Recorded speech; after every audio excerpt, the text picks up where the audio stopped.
नीट पेपरफुटी प्रकरणी दोषींवर कारवाई, राहुल गांधी यांच्या अटकेचा निषेध, काँग्रेसचे जिल्हाधिकाऱ्यांना निवेदन. देशातील लाखो विद्यार्थ्यांच्या भविष्याशी खेळ करणाऱ्या नीट परीक्षेच्या कथित पेपरफुटी प्रकरणाची सखोल चौकशी करून दोषींवर कठोर कारवाई करावी, पीडित विद्यार्थ्यांना न्याय द्यावा, तसेच या प्रकरणाची नैतिक जबाबदारी स्वीकारून केंद्रीय शिक्षण मंत्री धर्मेंद्र प्रधान यांनी तात्काळ राजीनामा द्यावा, अशी मागणी भारतीय राष्ट्रीय काँग्रेसच्या नंदुरबार जिल्हा काँग्रेस कमिटीच्या वतीने करण्यात आली. या संदर्भात जिल्हाधिकारी डॉ. मिताली सेठी यांना सोमवारी निवेदन देण्यात आले.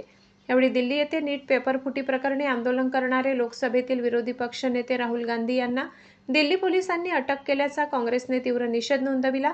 केंद्र सरकार या प्रकरणात जबाबदारी टाळत असल्याचा आरोपही निवेदनात करण्यात आला.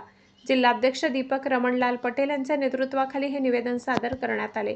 यावेळी युवक काँग्रेस जिल्हाध्यक्ष यश मिलिंद पाटील, धडगाव तालुका अध्यक्ष सुरेश वळवी, अक्कलकुवा तालुका अध्यक्ष शिवराम वळवी, नंदुरबार तालुका अध्यक्ष विजय राजपूत, आदिवासी काँग्रेस कमिटी तालुका अध्यक्ष पंडित तडवी, नंदुरबार तालुका कार्यकर्ते शरद सोनवणे, धडगाव तालुका कार्यकर्ते शंकर वसावे, दडगावचे माजी पंचायत समिती सदस्य विलास पाडवी, नंदुरबार तालुका कार्यकर्ते हेमराज भालकर, नंदुरबार तालुका कार्यकर्ते श्रीकांत बोरसे, धडगाव तालुका कार्यकर्ते भांगा वळवी, धडगाव तालुका कार्यकर्ते छगन वळवी, नंदुरबार तालुका कार्यकर्ते मोहम्मद रजा, नंदुरबार तालुका कार्यकर्ते मोहम्मद तैयब कुरेशी, शहादा तालुका कार्यकर्ते संतोष बिरारी, शहादा तालुका कार्यकर्ते ओरसिंग पटले, माडी समाज नंदुरबार तालुका उपाध्यक्ष खंडेराव पवार, नंदुरबार तालुक्याचे ज्येष्ठ कार्यकर्ते राजेंद्र पाटील, सामाजिक कार्यकर्ते अर्जुन पवार, अनुसूचित जाती तालुका प्रमुख पीतांबर जाधव, नंदुरबार तालुका कार्यकर्ते वसीम सय्यद यांच्यासह काँग्रेसचे पदाधिकारी व कार्यकर्ते मोठ्या संख्येने उपस्थित होते.